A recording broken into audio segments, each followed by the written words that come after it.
Good morning students, welcome back to Swabhiman academy coaching classes. और आज की इस वीडियो में हम जो है एक बहुत ही इम्पोर्टेंट टॉपिक के ऊपर डिस्कशन करेंगे और ये टॉपिक है सेंसस का, यानी कि जनगणना का। इसमें जनगणना से संबंधित जो है बहुत सारी चीज़ें कवर करेंगे। हिमाचल प्रदेश की जनगणना का जो डेटा है बेसिस 2011 यानी कि जो 2011 की सेंसस हुई है उसके बेसिस पे जो क्वेश्चंस बनते हैं हिमाचल के, एज वेल एज उसके बाद हम बात करेंगे भारत की जनगणना के बारे में। ठीक है। सबसे पहले हम बात की जाए, जैसे 2011 के अनुसार जो हिमाचल प्रदेश की आबादी यानी जनसंख्या कितनी थी। हिमाचल प्रदेश की जो आबादी थी 2011 में वो थी 68,64,602। ठीक है। और ये जो पॉपुलेशन ग्रोथ हुई है 2001 से 2011 के बीच, ये हुई है 12.94%। जो जेंडर रेशियो या सेक्स रेशियो है हिमाचल प्रदेश की एज पर 2011 जनसंख्या जनगणना के हिसाब से वो है 972 व्यक्ति, यानी कि 272 महिलाएं पर 1000 मेल।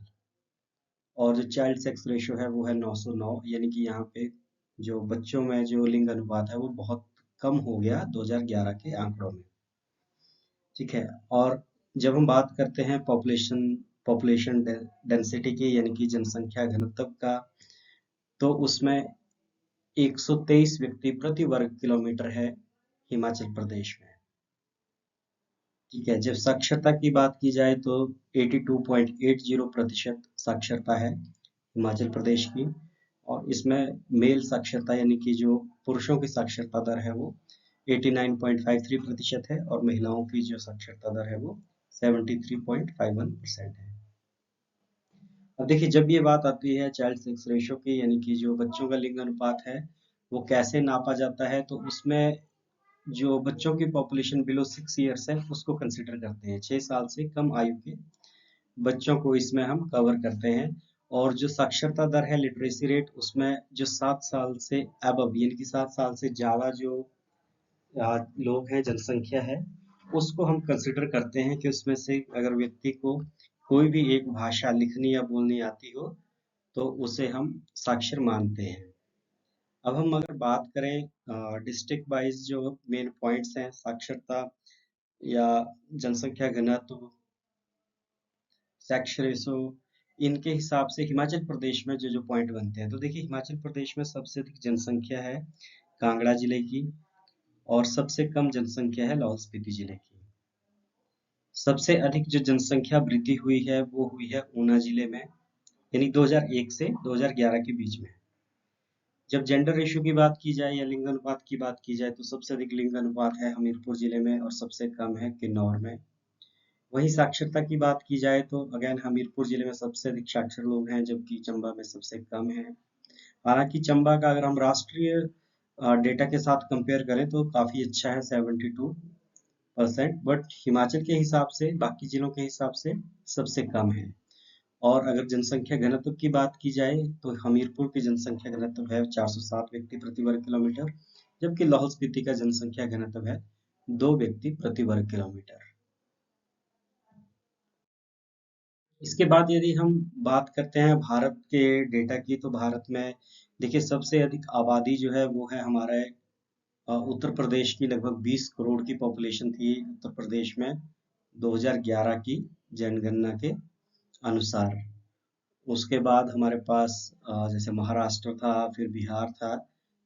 टॉप 5 की बात की जाए तो सबसे अधिक आबादी जो है उत्तर प्रदेश की है, फिर महाराष्ट्र की, देन तीसरे पे बिहार, देन वेस्ट बंगाल, फिर आंध्र प्रदेश। अब आंध्र प्रदेश अब डिवाइड हो गया है तेलंगाना और आंध्र प्रदेश में, तो ये नेचुरली कम हो जाएगा अभी, यानी कि मध्य प्रदेश जो है वो अब ऊपर चला जाएगा, बट टॉप में अभी भी यही रहेगा। ठीक है। अब यहाँ पे हम इस पर्टिकुलर स्लाइड में, जैसे बहुत सारा डेटा है तो इसको हम अलग से नेक्स्ट स्लाइड्स में इसको देखते जाएंगे। अगर यहाँ फिलहाल यहाँ से बात की जाए तो हम कैपिटल्स को देख सकते हैं कि उत्तर प्रदेश की राजधानी लखनऊ है, महाराष्ट्र की मुंबई, बिहार की राजधानी पटना, वेस्ट बंगाल की कोलकाता है। आंध्र प्रदेश की जो राजधानी है वर्तमान में हैदराबाद है, बट अमरावती में बन रही है और हैदराबाद जो तेलंगाना की राजधानी होगी। मध्य प्रदेश की राजधानी है भोपाल, जबकि तमिलनाडु की राजधानी है चेन्नई। राजस्थान की राजधानी जयपुर है, जिसे हम कहते हैं the pink pink city. Karnataka की राजधानी बेंगलुरु है, और बेंगलुरु जो है वो जाना जाता है जो हमारी सूचना प्रौद्योगिकी की सिटी है उसके लिए। देन गुजरात, गुजरात की राजधानी गांधीनगर है। उड़ीसा की राजधानी भुवनेश्वर। केरला की राजधानी है तिरुवनंतपुरम, और झारखंड की राजधानी है रांची। असम की राजधानी दिसपुर। पंजाब और हरियाणा की राजधानी चंडीगढ़। छत्तीसगढ़ की राजधानी रायपुर है। हरियाणा की चंडीगढ़। दिल्ली की दिल्ली है। जम्मू कश्मीर अब हमारा केंद्र शासित प्रदेश बन गया है, जिसमें जम्मू कश्मीर की राजधानी है श्रीनगर, और दूसरा केंद्र शासित प्रदेश जो है वो हमारा बना है लद्दाख। उत्तराखंड की राजधानी देहरादून। हिमाचल प्रदेश की शिमला एंड धर्मशाला। त्रिपुरा की राजधानी अगरतला। मेघालय की राजधानी शिलोंग है। मणिपुर की इम्फाल। और मणिपुर जो है अभी वहाँ पे बहुत ज्यादा हिंसा चली हुई है। तो जो वहाँ के लोग हैं, यानी कि एक जनजाति है कुकी जनजाति, और एक है जो वहाँ के लोग हैं मैतेई, उन दोनों के बीच में गृह युद्ध टाइप का बोल सकते हैं आप, कि आपस में उन दोनों की लड़ाई हो रही है। जो मैतेई लोग हैं वो कहते हैं कि हम यहाँ के मूल निवासी हैं, और जो कुकी जनजाति है वो यहाँ पे बाहरी राज्यों से आके बसी है, और अब वो उनके ऊपर हिंसात्मक कार्रवाई करने का आरोप लगा रहे हैं। तो त्रिपुर मणिपुर में जो सिचुएशन है, यानी कि वो मे भी हमसे पूछा जा सकता है एग्जाम्स में, इसके बारे में कोई भी क्वेश्चन आ सकता है, चाहे कुकी जनजाति आ जाए, चाहे मणिपुर का राजधानी आ जाए। देन बात है नागालैंड। नागालैंड की राजधानी है कोहिमा। गोवा की राजधानी है पणजी। अरुणाचल की राजधानी है ईटानगर। पौंडीचेरी की राजधानी पौंडीचेरी। मिजोरम की राजधानी है आइजोल। चंडीगढ़ की राजधानी चंडीगढ़ ही है। सिक्किम की राजधानी गंगटोक है। सिक्किम जो है वहाँ पे हमारे किसी भी राज्य में सबसे कम जो जनसंख्या है वो सिक्किम की है। देन अंडमान निकोबार है, जो केंद्र शासित प्रदेशों में सबसे बड़ा केंद्र शासित प्रदेश है। उसके बाद हमारे पास आता है दादर नगर हवेली और दमन द्वीप। अब दोनों एक हो गए हैं, पहले अलग अलग होते थे। और लक्षद्वीप की राजधानी है कवरत्ती द्वीप। लक्षद्वीप जो है वो अरब सागर में है। अंडमान निकोबार जो है वो हमारा बंगाल की खाड़ी में है। अगर हम भारत के ओवरऑल डेटा की बात की जाए, तो भारत में जो जेंडर रेशियो है, यानी कि जो सेक्स रेशियो है वो है 943, और लिटरेसी रेट है 74.04%।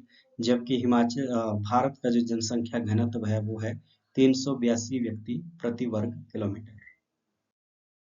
अब देखिए, हम इसके बाद अगर बात करें इंडियन पॉपुलेशन के हिसाब से 2011 के बेसिस पे, सबसे अधिक पॉपुलेशन किस किस कहाँ कहाँ थी। सबसे अधिक पॉपुलेशन जो है हमारी उत्तर प्रदेश में है, उसके बाद महाराष्ट्र में, और तीसरे पे बिहार आता है।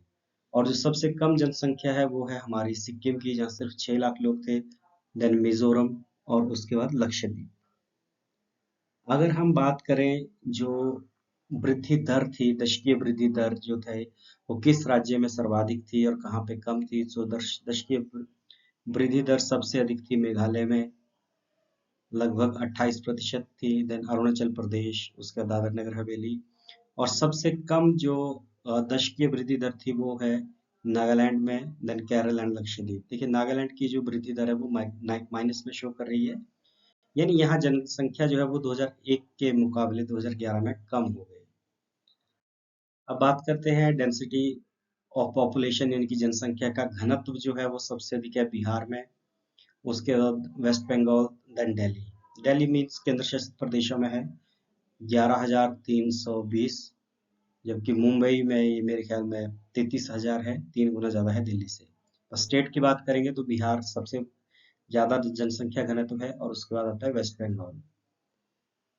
ठीक। और जो लोएस्ट डेंसिटी है वो है हमारी अरुणाचल प्रदेश में, 17 व्यक्ति प्रति वर्ग किलोमीटर है, और उसके बाद आता है मिजोरम।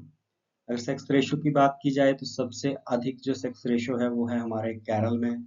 यहाँ केरल में सबसे अधिक है। देन तमिलनाडु में, पौंडीचेरी में, यहाँ पे अधिक महिलाएं हैं एज कंपेयर टू जेंट्स। और अगर बात करें कम जेंडर रेशियो के, जहाँ महिलाओं की संख्या बहुत कम है, तो सबसे टॉप पे हरियाणा में सबसे कम है महिलाएं। देन जम्मू कश्मीर, और उसके बाद है यूनियन टेरिटरी की बात करें तो दमन एंड दीव है। बट यहाँ हरियाणा का हमें याद रखना है, यानी जो सबसे अधिक है, जैसे जनसंख्या घनत्व सबसे अधिक है बिहार का, सबसे कम अरुणाचल प्रदेश का। देन सेक्स रेशियो सबसे अधिक है केरला में, और सबसे कम है हरियाणा में। ये डेटा हमें याद होना चाहिए लिटरेसी रेट की बात करें तो लिटरेसी रेट में हमारे पास अगेन केरला जो है वो टॉप करता है, उसके बाद मिजोरम है, और सबसे कम जो लिटरेसी रेट है वो है हमारे बिहार की, उसके बाद अरुणाचल प्रदेश है, देन राजस्थान है।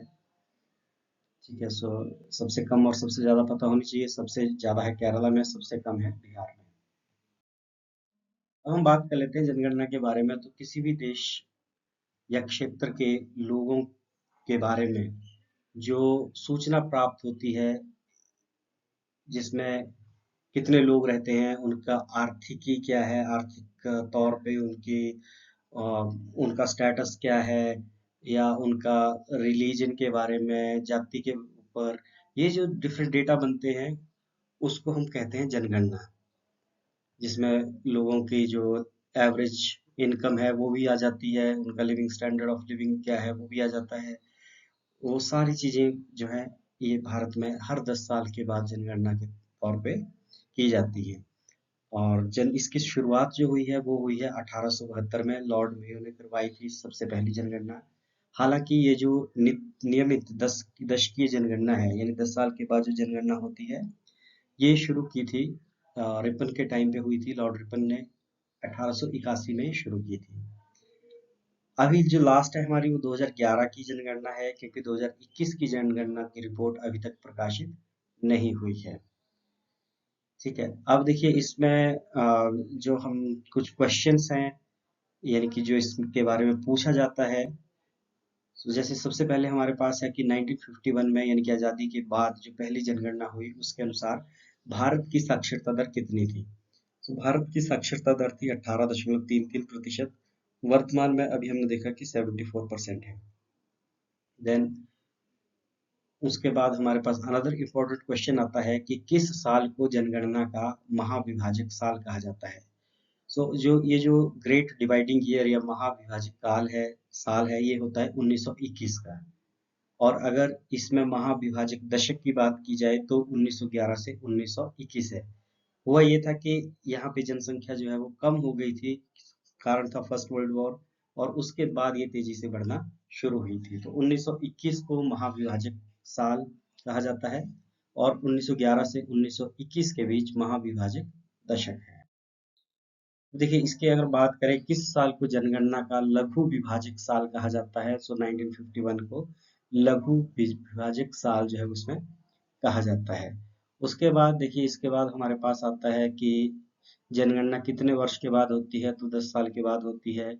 पहली बार जाति आधारित जनगणना कब की गई, सो 1931 में पहली जाति आधारित जनगणना जो है वो की गई थी। उसके बाद क्वेश्चन आता है कि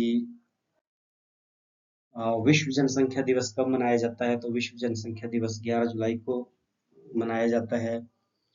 देन हमारे पास है सबसे अग्रणी यानी सबसे साक्षर राज्य कौन सा है, तो केरल है, ये हमने पीछे ही कवर कर लिया है। सो उसके बाद है कि सबसे छोटा राज्य जनसंख्या घनत्व की दृष्टि से कौन है, तो अरुणाचल प्रदेश जो उसमें सबसे कम जनसंख्या घनत्व है 17, जो पीछे हमने ये भी डिस्कस कर लिया। साक्षरता की दृष्टि से सबसे पिछड़ा राज्य बिहार है। उसके बाद आपसे पूछा जा सकता है कि सर्वाधिक जनसंख्या वाला जिला कौन सा है, तो सर्वाधिक जनसंख्या वाला जिला जो है वो महाराष्ट्र का थाने जिला है, और सर्वाधिक जनसंख्या का जो राज्य है वो है उत्तर प्रदेश। ये जो हमारे बहुत सारे एग्जाम्स होते हैं, जैसे चाहे स्टेट से रिलेटेड हो या चाहे सेंटर से रिलेटेड हो, जनगणना का जो टॉपिक है उसमें से अक्सर क्वेश्चन आते हैं, और कई बार बहुत अधिक क्वेश्चन आते हैं। साक्षरता दर का क्वेश्चन आ जाएगा, जनसंख्या घनत्व का आ जाएगा, आपका हिस्ट्री में इसी से संबंधित लॉर्ड मेयो ने 1872 में शुरू करवाई, या लॉर्ड रिपन ने 1881 में शुरू की नियमित जनगणना, ये सारे क्वेश्चन इसमें बन जाते हैं। साथ ही साथ जैसे अगर आप हिमाचल के एग्जाम्स की तैयारी कर रहे हो, सिर्फ अगर हिमाचल की बात करें तो उसमें जैसे सबसे कम जनसंख्या घनत्व जो है लाहौल स्पीति जिले में है, 2 व्यक्ति प्रति वर्ग किलोमीटर, और सबसे अधिक जो है वो हमीरपुर में है, 426 व्यक्ति के 406 व्यक्ति जो प्रति वर्ग किलोमीटर का है। और उसके बाद जैसे सबसे अधिक पॉपुलेशन किस जिले में है, सबसे कम पॉपुलेशन किस में है, सबसे अधिक जेंडर रेशियो किस में है, सबसे कम जेंडर रेशियो किस में है। काफी इम्पोर्टेंट टॉपिक है जनगणना का। और जो हमारे हायर एंड एग्जाम्स होंगे, जैसे मान लो आपका अलाइड का एग्जाम है या HPPSC कुछ एग्जाम्स अगर कंडक्ट करवाती है, तो उसमें कई बार आपसे पूछा जाएगा कि अब जिसमें दो डेटा पॉइंट्स का कंपैरिजन, यानी कि जैसे हमने एक ही चीज पढ़ी थी इसमें, अ, दशकीय वृद्धि दर सबसे अधिक ऊना की थी, जनसंख्या की दशकीय वृद्धि दर ऊना की थी। सो इसी में जो कितना चेंज हुआ, ये पहले कितनी थी, अभी कितनी डेटा पॉइंट है, ये भी हमें उन एग्जाम्स में पूछा जाता है। तो अगर आप हायर एंड एग्जाम्स की प्रिपरेशन कर रहे हैं तो आपको दोनों डेटा पॉइंट याद होने चाहिए, 2001 की जनगणना के भी और 2011 की जनगणना के भी। सो इस स्लाइड्स में शुरू में वो दिया था, तो आप उसमें से देख सकते हैं या फिर आप गूगल से भी सर्च कर सकते हैं, बट ये आपको पता होना चाहिए डेटा पॉइंट्स।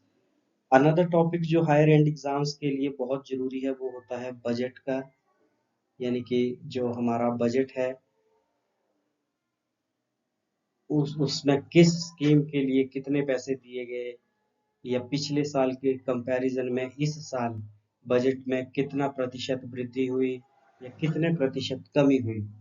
ठीक है, मैं प्रतिशत की बात कर रहा हूँ, मैं अभी आपको नंबर की बात नहीं। जैसे फॉर एग्जांपल पिछले पिछले साल अगर किसी चीज के लिए 80 रुपए दिए गए या 80 करोड़ रुपए दिए गए, इस बार 90 करोड़ दे दिए गए, तो कितना प्रतिशत जो है वो वृद्धि हुई। ठीक। सो ये चेंज इन परसेंटेज की बात है। चेंज इन परसेंटेज आपके नेट सेट एग्जाम में भी बहुत इंपॉर्टेंट रहते हैं DI के क्वेश्चंस में। और परसेंट चेंज का फॉर्मूला होता है new value minus old value divided by old value multiply by 100। ये परसेंट चेंज का फॉर्मूला है और ये आपके बहुत सारे एग्जाम में बहुत काम आएगा। तो चलिए अभी फिलहाल इस वीडियो में इतना ही करते हैं, नेक्स्ट वीडियो में कुछ और टॉपिक के साथ हाजिर होंगे। सो इन केस अगर आपको इसमें कोई डाउट हो, कोई क्वेरी हो, तो आप प्लीज़ आप मुझे कॉल कर सकते हैं, मैसेज कर सकते हैं या कमेंट कर सकते हैं, ताकि हम इसमें आपका क्लैरिफिकेशन दे सकें अगर आपको कोई डाउट है। ठीक है, सो थैंक यू, जय हिंद, जय भारत।